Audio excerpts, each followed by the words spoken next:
All right. Now, this one here basically relates more to you than me. Okay. Because you've raised children. All right. But this goes back to the whole PC thing. All right. All right.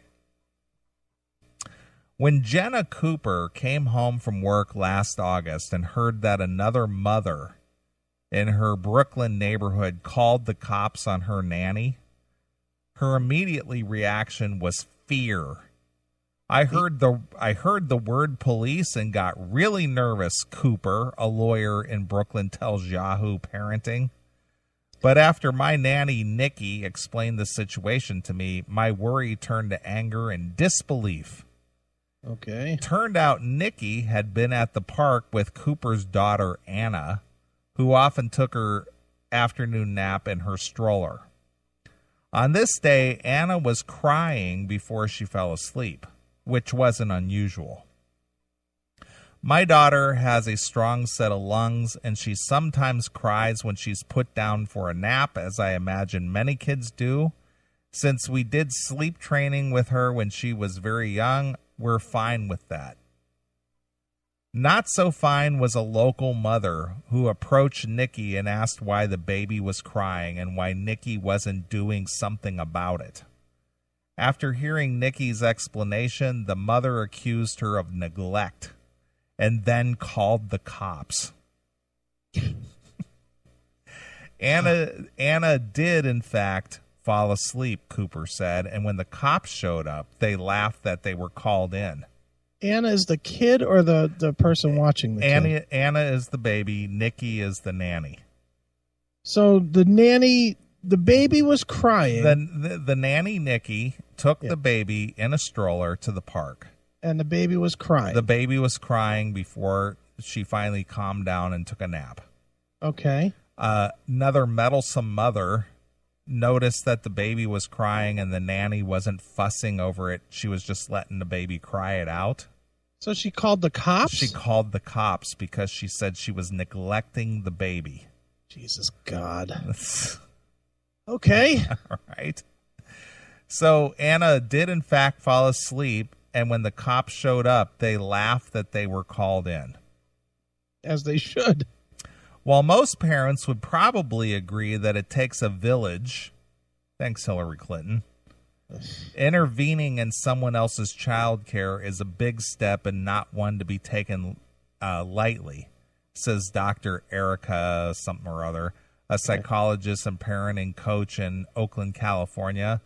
Let health and safety be your guide, she tells Yahoo Parenting. If a nanny or a babysitter is on the phone and not paying attention and the kid is playing by the pool, you might politely say something. But sometimes we take for granted that the way we parent is how everyone should parent. And it's important to remember and respect that we all do it differently. Right.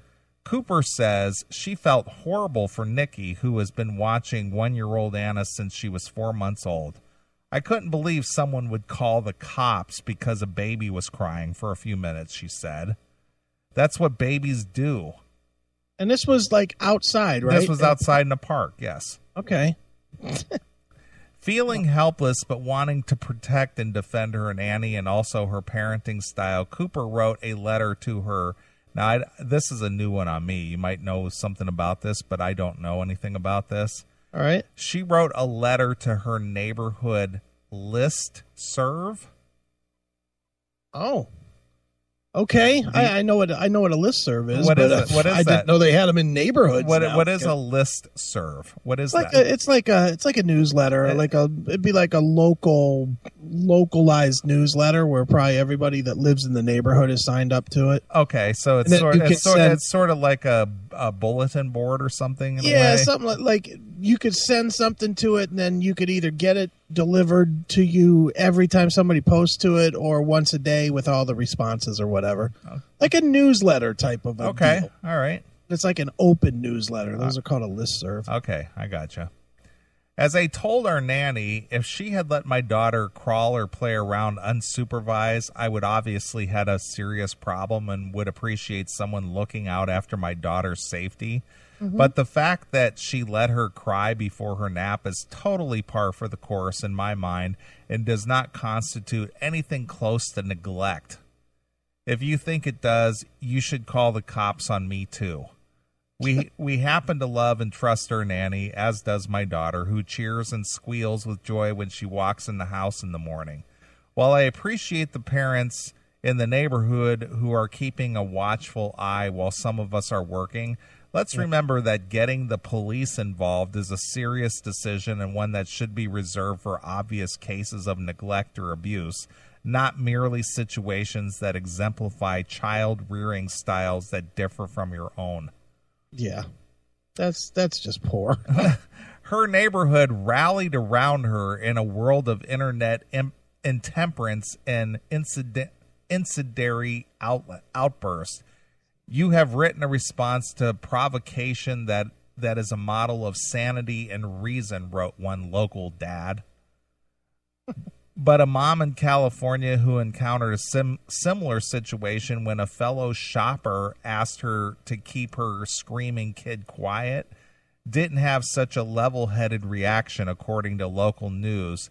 Natalie Bree told KPIX5 that she asked a mom at a local Nordstrom's to calm her son who was having a tantrum and that the mother started screaming at her.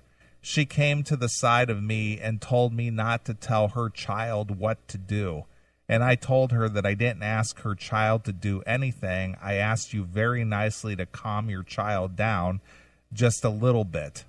Yeah. After Richardson left the store, she said the mother followed her to the parking lot and punched her twice in the face. Wow. Reicher calls Cooper's email a smart, rational response and, of course, a better choice than violence. But what if your neighborhood doesn't have an email listserv? How do you react when other people step in unwanted and you're not around to stand up for your choices? You can't keep people from crossing boundaries, especially with parenting.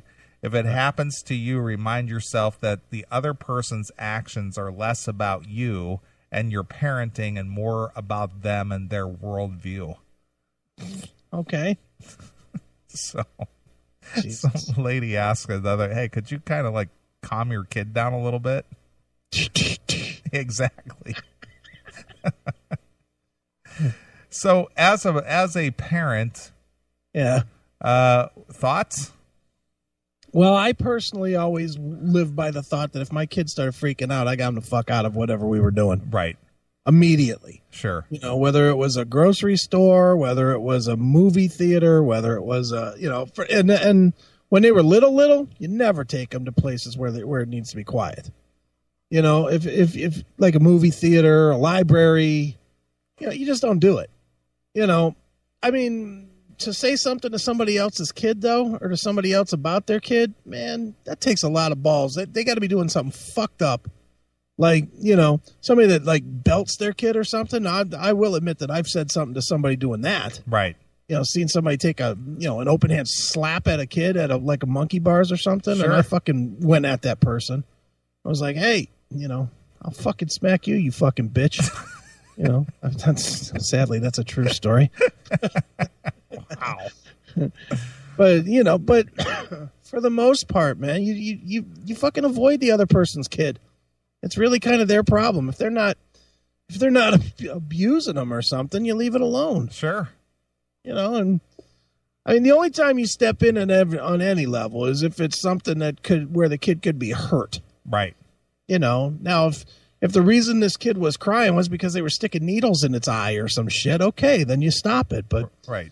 Kids crying in a park outside, you ain't got shit to say. It ain't your fucking park, so shut up. I'm calling the cops, man. Yeah, no, because a park is supposed to be loud and kids playing and everything else. Maybe the kid was just tired and couldn't sleep because all the other fucking noise. Right. Stupid bitch, get out of my face. That would have been my answer. Sure. When she came over and told me to calm my kid down, I'm like, shut the fuck up. Get out of my face. How about the other woman following the other woman out of the store and then punching her in the face twice? Now, did she get arrested? It doesn't say. It doesn't say. She deserves a good arrest. That is. But that being said, I get it. I totally get it, man. Kids will drive you fucking crazy in a store. Right. Especially at Christmas time. That's why I don't go to stores. It's one of the reasons. There's two. One is kids in the store, but more than kids crying, I don't know about you. Kids crying doesn't bother me as much as when fucking asshole parents take their kids into like the fucking Walmart or whatever store you would be in and don't fucking keep their kids in line.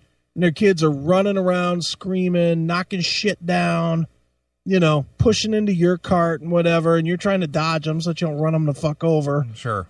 Those make me nuts. Now, those are the ones I definitely am like, hey, grab your fucking kid. Right.